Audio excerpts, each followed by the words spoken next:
makahaba, walevi, wachawi, waganga waliposikia akitangaza toba na ufalme wa Mungu, Biblia inasema wakatubu.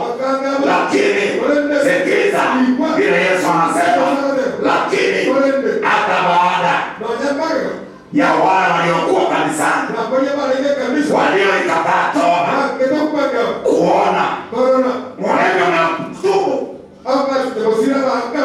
makahaba wametubu, watoza ushuru wametubu, maandiko yanasema hata hivyo bado walikataa. Geukie jirani yako kama tumevaa maski. Muulize, ukikataa kutubu kupitia kwa Kristo Yesu, utawezaje kwenda kwa ufalme? Ndio sababu Yesu anainua hili hapa,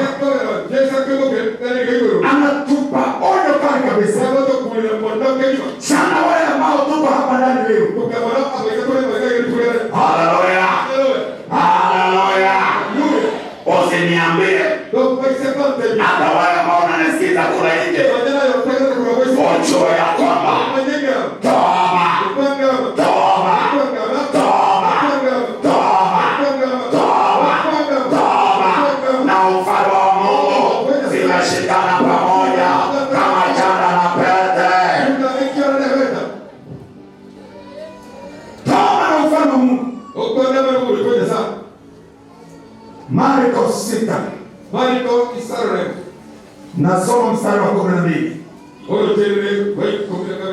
Baada ya kuona watoza ushuru na makahaba wametubu, bado wale wako kanisani wanakataa kutubu. Na ilhali Yohana alikuja kuonyesha njia ya haki. Naongea kuhusu toba na ufalme wa Mungu. Marko 6:12. Kwa hiyo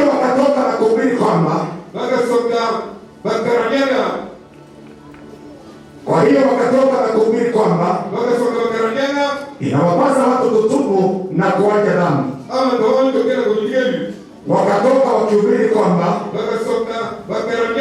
inawapasa watu kutubu na kuacha dhambi.